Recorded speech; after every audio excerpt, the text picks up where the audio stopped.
Maddie had six points tonight. How have you seen her really step up from an amazing freshman campaign into her sophomore? I think she showed up on campus in the fall ready to play. She was very confident in what she was doing. She really cares a ton about this team and brings great energy, and she just comes to play all the time. She's very consistent, and that's what you want in a player is consistency, and she's not afraid to take a risk and make a play. Coach, prior to this game, you addressed the previous concern of this team sort of scoring a lot in the first quarter and then faltering. Clearly, that didn't happen this game. And you talked about how as this team would play more and get more experience, they'd be able to be more cohesive down the stretch. What did you see this game that was different from previous games in terms of being able to be consistent and play well throughout the event? I'm really confused on the question. Sorry. What did you see in the later stretch? That was a complicated question. Sorry. What did you see in the later stretch of the game that you didn't see in previous games because they performed a lot better in that stretch? Well, I think, Denver came in and played a great game. They fought really hard. They fought at every step of the way, and I think our players stayed in the fight. You're always going to win in different ways, and you have to stay in the fight, no matter whether you're behind, ahead. And we expected a great fight from Denver. We have a lot of respect for them, and obviously them accomplishing what they did last year is no mistake. They deserved everything that they got last year, and they showed that tonight as well, and it was a great test for us, so we're really grateful that they came and played us and gave us that test. It was a pretty foul-heavy game for Denver, and you guys were right there with them taking advantage of those positions. What was the value of taking advantage of all their struggles in the rounds? I think that in the later stage of the game, we really were able to make our 8 meters and finish our shots, and that's key. When you're playing up against a zone defense, you're probably going to get a lot of 8-meter shots. You're going to get a lot of fouls, and you have to be able to capitalize on whatever the team is giving you. Whether it be, zone defense, man-to-man, you have to figure out what that team is giving you, and sometimes that takes a little time, and for us it did tonight, and we were able to capitalize at the end stretch there. And as Charlotte touched on, you guys took 36 fouls from Denver. How did you guys maintain your composure in such a physical game? You always have to have emotional control. I think that's a prerequisite for being a great athlete. And so, for us, just staying calm, staying steady, and just finding those openings. The more calm you are, the more you're going to see those openings. And, I think the attack did a really nice job at that. In years past, we would get, very frustrated and flustered, and there was none of that tonight, and that was why we were able to kind of gain some momentum late and put our shots away and widen the gap.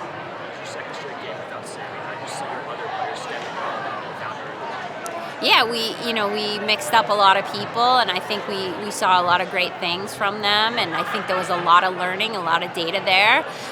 So we're going to continue to look at that and go back to the drawing board, and it just gives those players the opportunity to continue to get better each game. So, Coach, regarding the draw control, you guys were pretty dominant in the first half, but then Denver started to pick up and to score goals off the draw controls. But then, how were you able to collect your team and get them to start winning those last few draws? I just think, staying calm again, not thinking about every single draw control or the last one that we lost, but just thinking about that next one and trying to put our best effort into that next one. And, we stayed steady with our unit on the draw circle. I think Emerson and Maddie were able to really help Sam out down the stretch. We won every quarter except for that third quarter.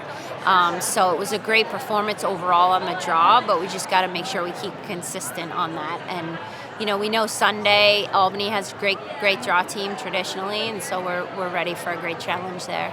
And I noticed Denver took out Abby Jenkins in the draw sample after the second quarter. Did you make any adjustments? No, we didn't make any adjustments relative to their changes. Just down the stretch, we kind of kept a short unit, and they did a great job coming up with balls. You guys go up on Denver's tie, you guys go up on tie, and that's like, what was your message to your team that you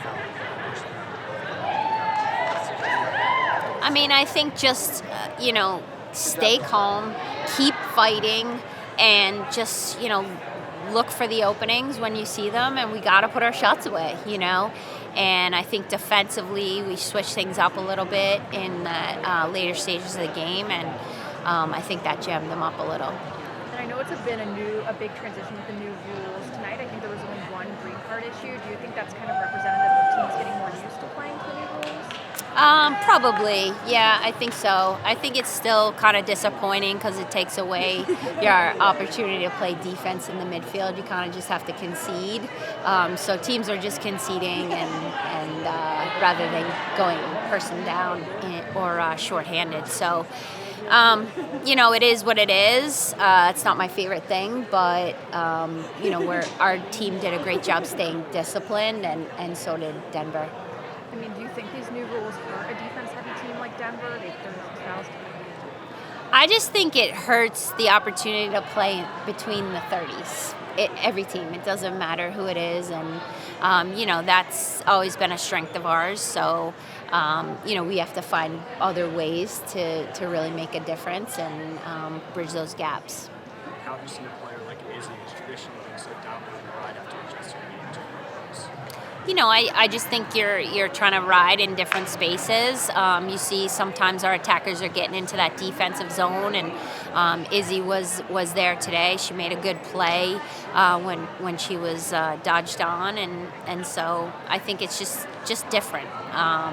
They have to make plays in different ways than they did in the past.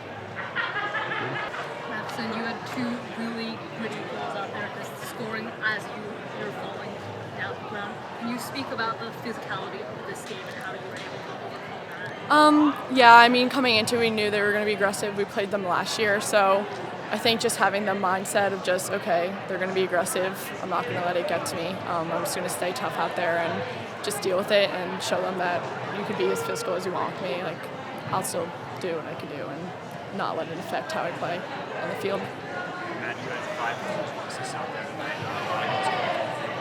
What was working for you from the game? Yeah, I think our offense, letting me be able to get those free positions. I think we did a good job kind of moving off ball and then drawing those free positions. And then I think we practiced it a lot in practice. I've been practicing them since I was who knows how old, but it's been a while. So I think just being able to score in those different ways helps me on the field a lot. So. What were some of the key factors you saw to bring you in? Yeah, I think it was the mid-third quarter. We're okay, we after we scored, we're okay, let's work even harder than we're working now. So I think we kind of pushed it into another gear and started really working harder off ball, really cutting through the middle hard, and not just jogging. And I think that opened up a lot of looks for us. And you guys took out 36,000. Yeah. How did you maintain your composure despite this? Yeah, I think we talk about it a lot, just having that mental toughness and that emotional control. Obviously, I said before, we knew coming into this they were going to be aggressive, but that wasn't going to let us, it wasn't going to affect us. We're just going to play even harder and show them that you can be as aggressive as you want with us, and we'll still score and play how we did today. How do you find ways to break down Denver's? Yeah, I think when we were on the 8, kind of getting those throwback passes on the left and right side, that opened up a lot of things. We got a lot of shooting space calls from that. So just really fast ball movement and just those throwback looks and just really working together, cutting through the 8 hard, not just jogging, and just communicating with each other and what we're doing. Yeah. Cool. Thanks, man. Thanks. 600th career save tonight. What's it meant to you? I'm sorry, to just be a goalie and do all these things, do all these things. Well, I feel like it's high time. I mean, I've been playing for so long. It'd be kind of embarrassing if I didn't. No, but in all seriousness, like the defense I've had here and the defense I had at Tufts, they made this possible. They're the ones who helped me look good. And, you know, if it weren't for them, I'd have probably 0 career saves. So it means a lot in terms of the fact that I feel very, very grateful and very lucky to play with the people I've played with throughout my career. And you're going up against Jane Early, another player from the NESCAC. What do you think that says about just the spread and the amount of talent around lacrosse, even at the Division III level? Yeah, I mean, I think the NESCAC is just a powerhouse for D3 lacrosse, you know, with a couple other teams sprinkled in there, but really Middlebury is just been like year after year after year so good, and that's where Jane came from. You know, she's like, oh, my arch nemesis after all these years, but she's like the nicest person, so it's really hard to hate her. So props to her. I'm really happy for her for making the transfer to Denver and for all the success she's had so far. She's someone who really deserves it, and I think, you know, like you said, just goes to show that there's talent everywhere, and it's just a matter of, you know, finding it. How have you seen your defense adjust without Sammy White?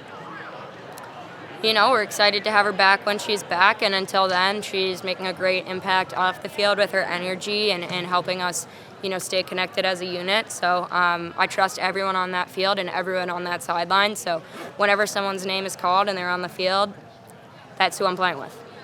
Mala, this is your second game this season with double-digit saves. The first time was when you had 10 saves against Notre Dame. Obviously, that was a loss. This time, 12 saves, above 500 save percentage. What was the difference between this game and last game? You know, I think it's really hard to compare 2 different games based on just like number of saves. You know, I think I had more shots in the Notre Dame game too. I think our defense did a really, really good job today of forcing these shots that we like to see.